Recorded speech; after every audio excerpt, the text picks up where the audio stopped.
ऐसे अद्भुत कवि को आपके बीच बुलाया गया है। पवन आगरी के लिए जोरदार तालियां। हास्य का एक धुरंधर कवि आपके बीच, बहुत बहुत स्वागत है। आजकल लोग ना हिंदी बोल रहे हैं ना इंग्लिश बोल रहे हैं, इंग्लिश बोल रहे हैं। जैसे एक रेलवे स्टेशन की बात, देखो मैं एक महीन व्यंगकार हूं, स्वागत। आप आनंद लेंगे तभी मजा आएगा।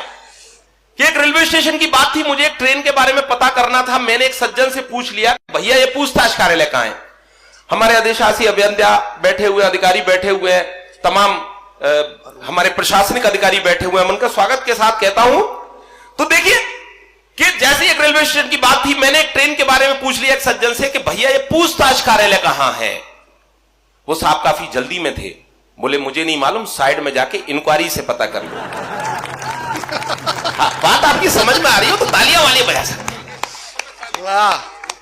मैं आपको बताता हूं साहब, मेरी एक भतीजी वो कॉन्वेंट स्कूल में पढ़ती है। आजकल किस तरह की पढ़ाई चल रही है आदरणीय विधायक जी, आजकल कॉन्वेंट स्कूलों में किस तरह की पढ़ाई चल रही है। मेरी एक भतीजी कॉन्वेंट स्कूल में पढ़ती है। मैंने एक दिन उससे पूछ लिया कि बेटा तेरी पढ़ाई कैसे चल रही है? बोले अंकल बहुत अच्छी चल रही है। मैंने कहा और हिंदी की? बोले हिंदी की भी बहुत अच्छी चल रही है। तो मैंने वैसे ही उसका सामान्य ज्ञान जानने के लिए उससे पूछ लिया कि अच्छा बेटा महादेवी के बारे में तुम कितना जानती हो? आप विश्वास करिए साहब 15 मिनट तक सोचती रही। बोले अंकल मैं कंफर्म तो नहीं हूं, पर मुझे लगता है कि महादेवी श्रीदेवी की बड़ी बहन का नाम होगा।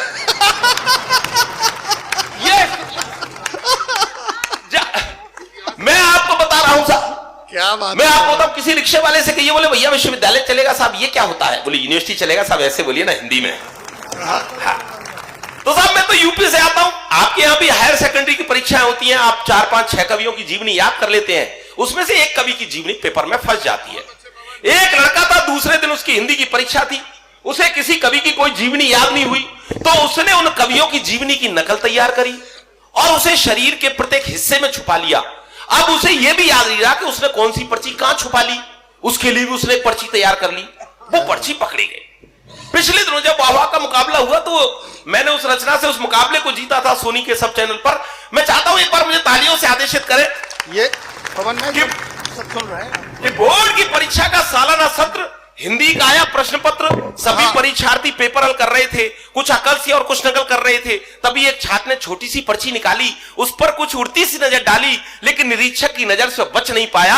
उसने उस छात्र से उस पर्ची को छुड़ाया और पर्ची को पढ़कर तो उसके छक्के छूट गए, हिंदी के कवियों के भाग्य फूट गए। उस पर्ची में लिखा था कि कबीरदास जी मोजे में, सूरदास जी बाह में। बहुत बढ़िया पवन। उस पर्ची में लिखा था कि कबीरदास जी मोजे में, सूरदास जी बाह में, तुलसीदास बेल्ट में, बिहारी लाल पांव में, महादेवी आस्तीन में, पंत जी अगल में, प्रसाद जी कॉलर में, निराला जी बगल में। कि कबीरदास जी मोजे में, सूरदास जी बाह में, तुलसीदास बेल्ट में, बिहारी लाल पांव में, महादेवी आस्तीन में, पंत जी अगल में, प्रसाद जी कॉलर में, निराला जी बगल में, और शेष के लिए एक छोटी सी पर्ची घड़ी के डायल में, जिसमें हिंदी साहित्य का इतिहास मिल जाएगा। और नकल करते यदि पकड़ा गया तो एक बड़ा नोट पीछे की जेब में, जिसे पाकर निरीक्षक खिल जाएगा। कि यदि नकल करते पकड़ा गया तो एक बड़ा नोट पीछे की जेब में, जिसे पाकर निरीक्षक खिल जाएगा। हमें यह देखकर उस लड़के की बुद्धिमत्ता पर बड़ा आश्चर्य हुआ कि देखो ये लड़का कितना दूरदर्शी है। अरे हम सबसे ज्यादा मर्मस्पर्शी है। यदि यह बड़ा होकर कुछ नहीं बन पाया तो जरूर यह नेता बनेगा और हम जैसे शिक्षित बेरोजगारों का प्रणेता बनेगा। यह देखते ही देखते हमसे बहुत दूर निकल जाएगा और हम जैसा युवा इस शिक्षा की चक्की में पिसता ही रह जाएगा। हम जैसा युवा इस शिक्षा की चक्की में पिसता। बहुत बढ़िया पवन भाई, वाह। मित्रों, मैं पिछले दिनों विदेश गया। मैं आपको बताता हूं, अभी मैं थाईलैंड की यात्रा करके लौटा हूं, बैंकॉक की। क्या बात है जी। तो बैंकॉक में कविता कौन सुनाने जाता है? कवि सम्मेलन बैंकॉक में होने लगे हैं क्या? भाई पूरी बात तो सुनो। मैं कविता पढ़ने ही गया था। क्या बात। लेकिन कभी कभी जगह का ऐसा प्रभाव होता है, ऐसा प्रभाव होता है साहब। जब मैं वहां बैंकॉक से कार्यक्रम करके लौटा, लाफ्टर शो करके लौटा, 4-5 दिन मेरे मोबाइल पे मैसेज भी लिखा हुआ आ जाता था, तो मैं उसे मसाज पढ़ने लगता था। भाई जोरदार ताली एक बार हो जा दो यार। क्या बारीक ढंग से बात। मैं आपको बताता हूं साहब, मैं आपको बता रहा हूं साहब, ये देखिए ये सब बड़े कवि हैं। ये हमारा कुमार मनोज बैठा है। मैं आपको बता रहा हूं साहब, 50 देशों की यात्राएं इसने की है। एक बार तालियां बजाइए इनके लिए, बजाइए बजाइए। हमारे प्रताप फौजदार जी ने इतने देशों की यात्रा की है, इतनी तो मोदी जी ने भी नहीं की है। बड़ी बात है, तालियां बजाइए। बहुत बढ़िया। और भैया, और हमारे अरुण जेमनी जी, उन्होंने तो इतने देशों की यात्राएं करी, इतने देश भी नहीं है भाई, कमाल। हमारी सुमन दुबे जी बैठी है, 40 देशों की यात्राएं इन्होंने कर रखी है, एक बार तालियां बजाइए। बहुत बढ़िया। प्रियंका राय जी ने 30 देशों की यात्राएं कर रखी है, एक बार जोरदार तालियां बजाइए। वाह।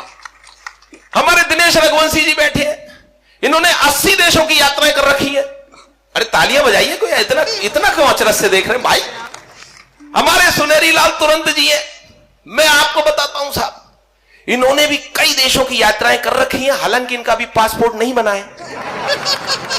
अरे भैया, नेपाल भी है और भी है, और फिर जिस देश में गए होंगे तो और भी है। मैं आपको बताता हूं, हमारे आदरणीय हमारे उपाध्याय जी बैठे, इन्होंने भी कई देशों की यात्राएं करी हैं। मैं छोटा कवि हूं, मैंने मात्र 3 देशों की यात्राएं करी हैं, लेकिन मैंने वास्तव में की है। बहुत बढ़िया। मैं आपको वाह वाह वाह। तो मैं पिछले दिनों में मॉरिशस गया साहब, संजय भाई, मॉरिशस गया। अब मॉरिशस में वहां गर्ल्स हिंदू कॉलेज है, मुझे एक रचना पढ़नी थी, यहां की हिंदी फिल्में वहां काफी लोकप्रिय है। तो साहब मैंने उनसे पूछा लड़कियों से कि आप में से कितने लोग हैं जो माधुरी दीक्षित के नाम से परिचित हैं। 50% लड़कियों ने अपने हाथ खड़े किए कि हम माधुरी दीक्षित के नाम से परिचित हैं। फिर मैंने पूछा कि आप में से कितने लोग हैं जो ऐश्वर्या राय के नाम से परिचित हैं। 75% लड़कियों ने हाथ खड़े किए कि हम ऐश्वर्या राय के नाम से परिचित हैं। मैं ऐसे अपने देश का दुर्भाग्य कहूं, सौभाग्य कहूं, जब मैंने फिल्म इंडस्ट्री की एक ऐसी धार्मिक महिला का नाम लिया, मैंने पूछा कि आप में से कितने लोग हैं जो मल्लिका शेरावत के नाम से परिचित है। 100% लड़कियों ने अपने हाथ खड़े कर दिए, टीचर्स ने भी अपने हाथ खड़े कर दिए। मैंने मल्लिका शेरावत को फिल्म इंडस्ट्री की सर्वाधिक धार्मिक महिला क्यों कहा? क्योंकि गीता में भगवान श्री कृष्ण ने कहा है कि यह शरीर नाशवान है, और मुझे लगता है कि मल्लिका जी इस मर्म को बहुत अच्छी तरह समझती हैं कि जब यह शरीर नाशवान है तो इसका जितना उपयोग किया जाए कर लो। बहुत बढ़िया। सब पावा का मुकाबला हुआ। फिल्म फना और रंग दे बसंती के गीतकार थे प्रसून जोशी जी, मुझे उन्होंने टॉपिक दिया बॉलीवुड। मैंने कुछ पौराणिक संदर्भ उठाए और उस रचना का जन्म हुआ। हो सकता है आपको मेरा नाम पवन आगरी याद रहे न रहे, लेकिन मेरी उस कविता की कुछ पंक्तियां आपको याद रह जाएंगी, तो मैं अपने आप को धन्य समझूंगा। एक बार मुझे तालियों से आदेश। स्वागत है पवन भाई, स्वागत। कि एक धार्मिक सीरियल के निर्माता ने एक बड़ा काम किया, उसने अपने महाभारत सीरियल में द्रौपदी के रोल में मल्लिका शेरावत को लिया। महाराजा धृतराष्ट्र के शाही दरबार का दृश्य था, बड़ा ही मनोरम परिदृश्य था। सारे दरबारी अपनी आंखें सेक रहे थे, लेकिन भीष्म पितामह इस आधुनिक द्रौपदी के कम कपड़ों को देखकर अंदर तक झेंप रहे थे। उस दिन शर्म, लाज और हया की छुट्टी थी। अच्छा हुआ महारानी गांधारी की आंखों पर पट्टी थी। अचानक दुर्योधन ने क्रोध में आकर उछाला एक जुमला गंदा, बोला इस द्रौपदी ने मुझे अपमानित करने के लिए कहा था कि अंधे का पुत्र अंधा। यह सुनकर द्रौपदी बनी मल्लिका मुस्कुराई और थोड़ा सा दुर्योधन के नजदीक आई, बोली अरे तुम मुझे छोड़कर हस्तिनापुर के लिए लड़ रहे हो? अरे सच्ची बताओ, क्या तुम अंधेपन की ओर नहीं बढ़ रहे हो? क्या बात। मुझे छोड़कर तुम हस्तिनापुर की लड़ रहे हो, अरे सच्ची बताओ, क्या तुम अंधेपन की ओर नहीं बढ़ रहे हो? यह सुनकर दुर्योधन ने दुशासन को आदेश दिया, बोले भाई एक काम करो, इस द्रौपदी का चीर हरण करे से सार्वजनिक रूप से बदनाम करो। तो दुशासन ने द्रौपदी बनी मल्लिका का ऊपर से नीचे तक सिंहावलोकन किया, तत्पश्चात अपना निर्णय दिया।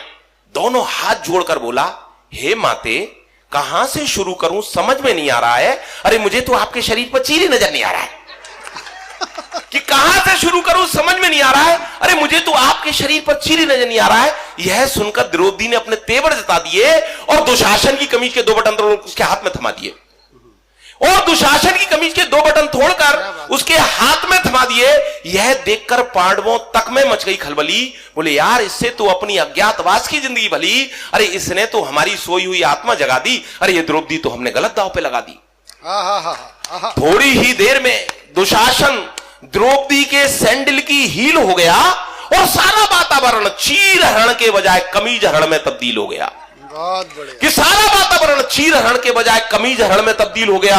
उसको बचाने के लिए भगवान श्री कृष्ण भी नहीं आए। यह देखकर हमारे मन में यह विचार आए कि इस देश में अबलाओं के चीर हरण करने वालों का यही हश्र होना चाहिए। वे मल्लिका की तरह तन पर कपड़े कम पहने या ज्यादा, पर हर नारी के मन में दुराचारियों को सबक सिखाने का लक्ष्य होना चाहिए। बहुत बहुत